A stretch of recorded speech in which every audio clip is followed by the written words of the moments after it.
Buddhadhamma, Chapter 5, the law of kamma.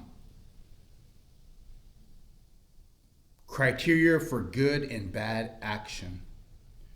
As mentioned earlier, the law of kamma, niyama, is most closely linked to psychological laws, citta, niyama, and to the conventional laws, sammati, niyama. This close relationship between these three can cause confusion for people.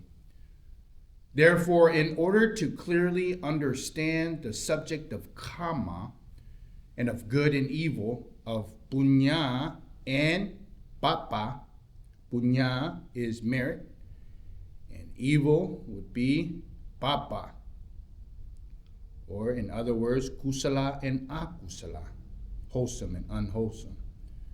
It is important to distinguish the boundaries between these three laws.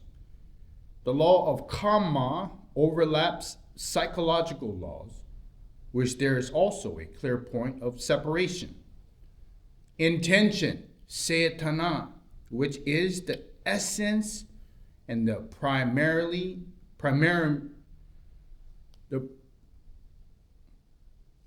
primary agent within the law of kamma, makes this law independent from other laws, or it provides people with a role of independent of other laws.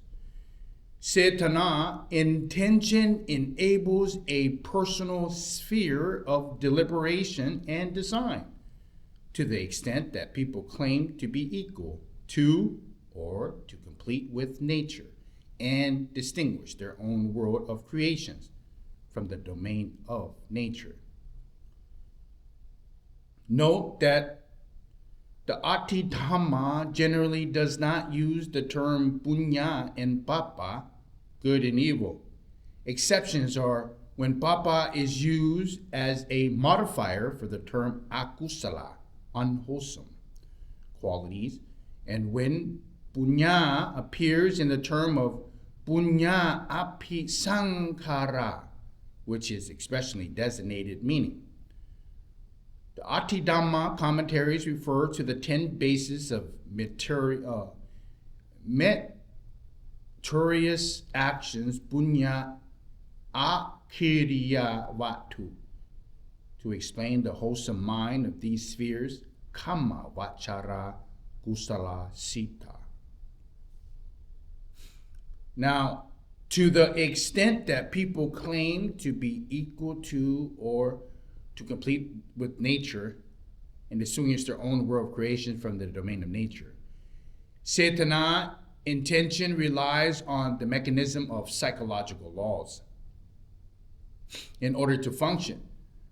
When a person performs intentional actions, the fruition of these actions rely on psychological laws in order to be maintained. This is similar to someone driving a car or a motorboat. The driver is like the intention, which pertains to the law of kamma. The boat engine is like the mechanism and various factors of the mind, which pertain to psychological laws. The driver must rely on the engine, but the direction which the boat goes is determined by the driver. Example is a person's life along with his or her body. The driver relies and derives benefit from the engine, yet he is ultimately responsible for where the boat goes. This is similar to how the law of kamma relies and derives benefit from psychological laws. Intentional action, citta, however, is responsible for the direction life goes, including the consequences one's directions have for the mind and body. The relationship between the law of kamma and psychological laws generally causes no problems because people tend to not give it much attention. Regardless of the level of interest people have in it, or even whether people are aware of it or not, the relationship functions automatically, generally out of sight from people. On the contrary, the relationship between the law of kamma and the conventional laws cause much confusion for people. Many people have doubts about good and evil. They question what is good and what is evil. What is the true validity behind marking an action as good or evil? As what are the criteria for determining good and evil? Many people claim that good and evil are concepts exclusively determined and assigned by people and by society. The same action may be labeled good in one society or by one generation, but labeled bad in another society or another point in history. The same action may be endorsed by one society and forbidden by another. For example, some tribal cultures may decree that killing members of another tribe is good, while more developed cultures will recognize that killing of all human beings is wrong. Some religions teach that killing animals for food is blameless, while other religions teach that injuring any living creature is unskillful. Some cultures say that it is good for a woman to have several husbands, while others say that women should only have one. They may even prescribe that a woman should jump into her husband's funeral pyre. Some societies declare that children should honor and obey their elders without dispute, while others declare that mutual respect and honor is independent of age and that everyone should engage in a reasoned debate. The claim that concepts of good and evil are conventional destinations created by people and by society is largely true. Having said thus, such conventional destinations have no bearing on the law of kamma. One should be carefully not to confuse the two. Conventional destinations of good and evil pertain to the conventional laws of sammati niyama.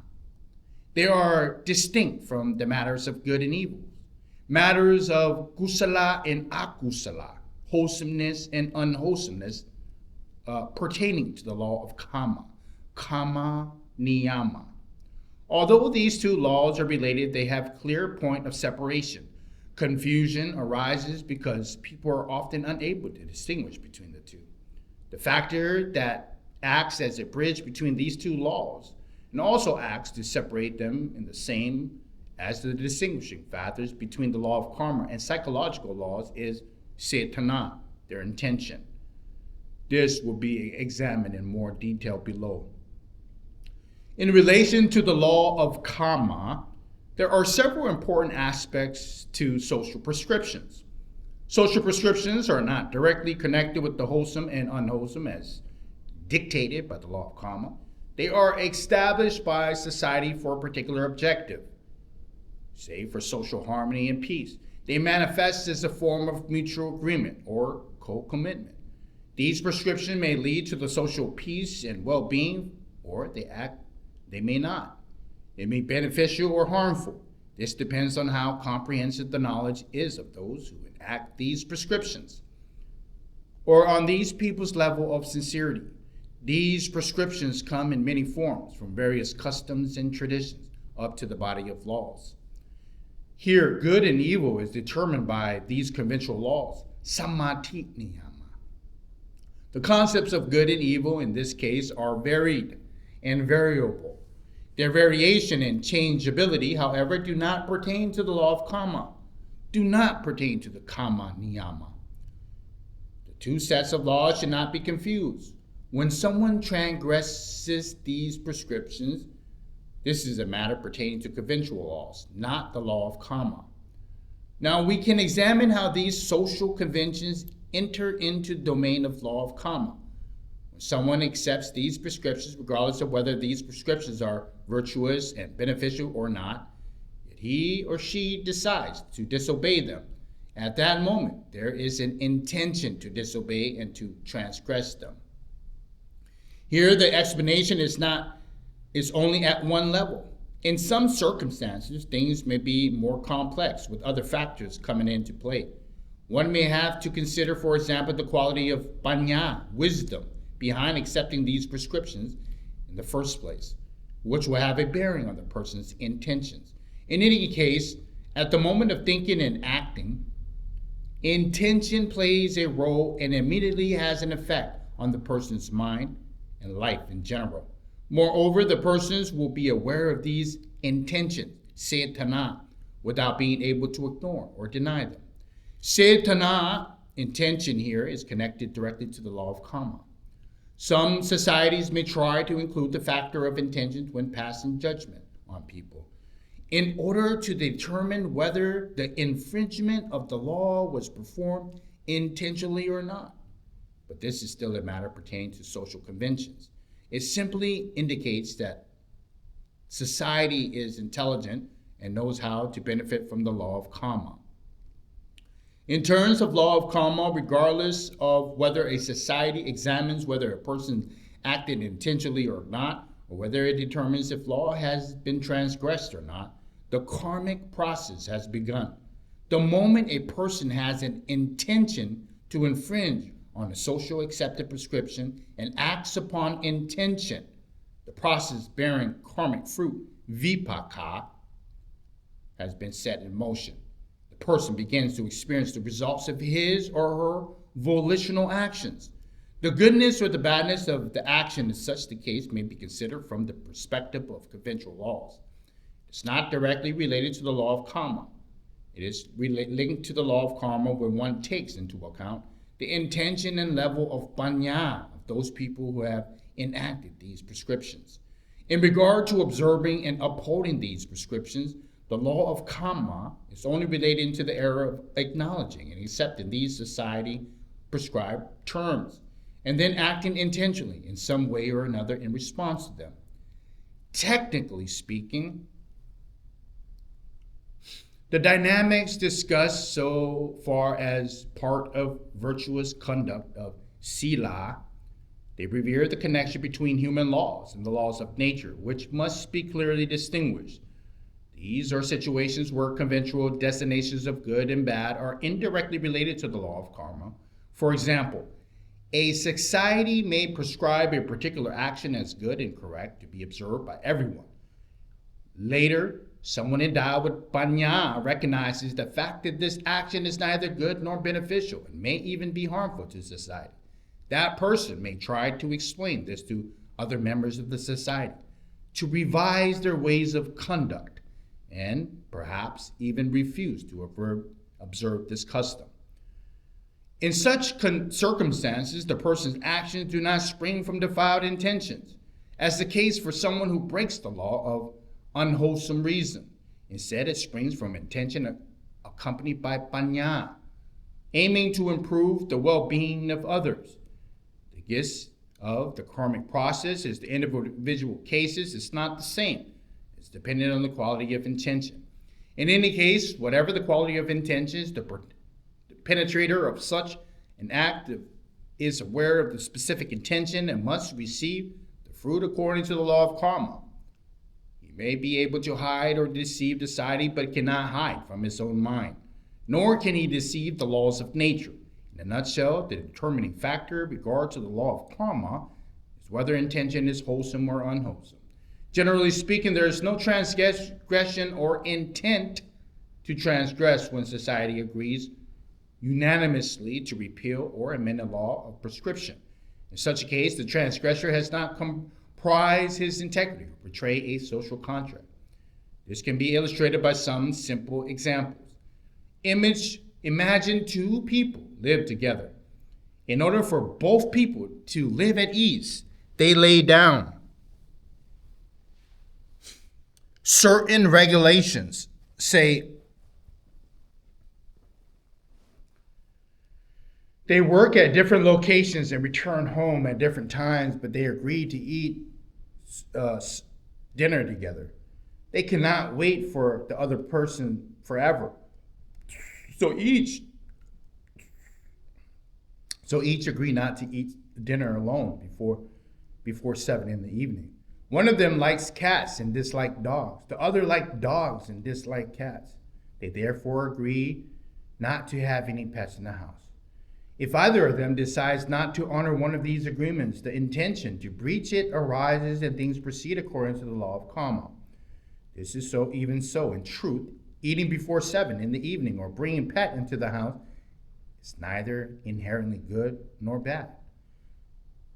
Another two people may lay down an opposed set of regulations if one of those two persons recognizes that these regulations are in fact unconducive to their communal well-being. They must discuss whether to revoke or to change them. Neglecting following these regulations then does have entail an intention to transgress them. In the Buddhist Vinaya, the book of the discipline, the monastic set of training rules is linked to intention as part of a person's conduct. Cultivating in his or her moral integrity, sila.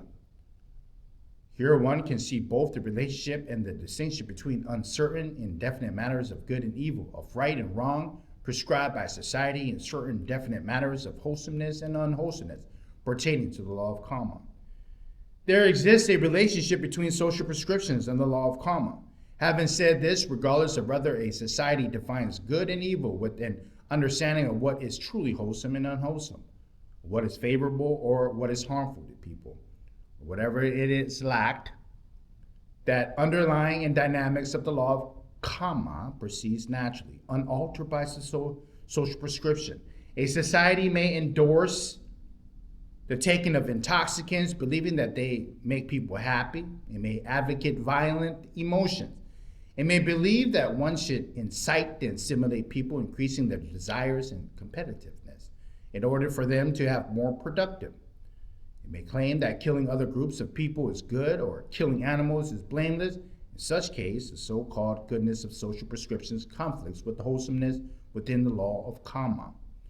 From social perspective, these prescriptions or beliefs may have both positive and negative consequences. The endorsements of intoxicants, for example, may greatly increase the state income, outweighed by exercise of tax. But at the same time, many members of society may end up in dull and idle or dilapidated, and crime may be rampant. The belief that people should be frantically productive may lead to rapid advancements in material well-being of society, but it also may lead to an increase in heart disease, mental illness, suicide, and an abnormal number of other problems. Similarity in society that condones the killing of other human beings. Its members will be viewed by outsiders as cruel and untrustworthy. Many of these consequences manifested in society may also spring from dynamics within the law of kamma. At the beginning stages, however, to avoid confusion, one should distinguish between results occurring from social prescriptions and results occurring from the law of kamma. Latter, one can examine how these two dynamics are linked. In regard to the law of karma, there are two levels of intentions.